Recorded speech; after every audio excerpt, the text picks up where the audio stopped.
Team India captain Shubman Gill చరిత్ర సృష్టించాడు. గత 47 ఏళ్లలో విదేశీ గడ్డపై ఓ టెస్ట్ సిరీస్లో 4 శతకాలు నమోదు చేసిన తొలి కెప్టెన్గా శుభ్మన్ గిల్ రికార్డు సాధించాడు. ఇంగ్లాండ్తో 4వ టెస్టు 2వ ఇన్నింగ్స్లో సెంచరీ చేయడం ద్వారా శుభ్మన్ గిల్ ఈ ఫీట్ సాధించాడు.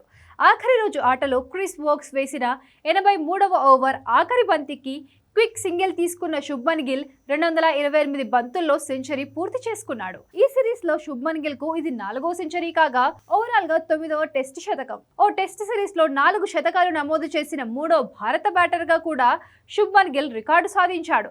అతని కంటే ముందు సునీల్ గవాస్కర్ వెస్టిండీస్ పై 1971, 1979 సిరీస్లలో 2 సార్లు 4 శతకాలు నమోదు చేయగా విరాట్ కోహ్లీ 2017లో ఆస్ట్రేలియాపై 4 సెంచరీలు బాదాడు.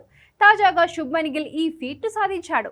ఓ టెస్ట్ సిరీస్లో 4 శతకాలు బాదిన 4వ కెప్టెన్ శుభ్మన్ గిల్ గా పేరు పొందాడు. సర్ డాన్ బ్రాడ్మన్ 1948లో సొంత గడ్డపై భారత్తో జరిగిన మ్యాచ్లో ఈ ఫీట్ సాధించాడు.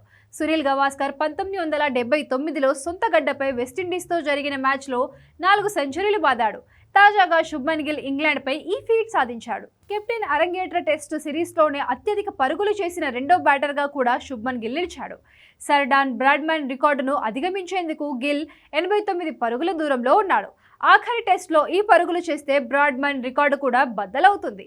బ్రాడ్మన్ 1937లో ఇంగ్లాండ్పై కెప్టెన్గా అరంగేట్ర సిరీస్లో 810 పరుగులు చేశాడు. ఆ తర్వాత శుభ్మన్ గిల్ 2వ స్థానంలో ఉండగా గ్రెగ్ చాపెల్, క్లేవ్ లాయర్డ్, పీటర్ మే తర్వాతి స్థానంలో ఉన్నారు. ఇదిలా ఉంటే 4వ టెస్టును టీమిండియా డ్రాగా ముగించింది.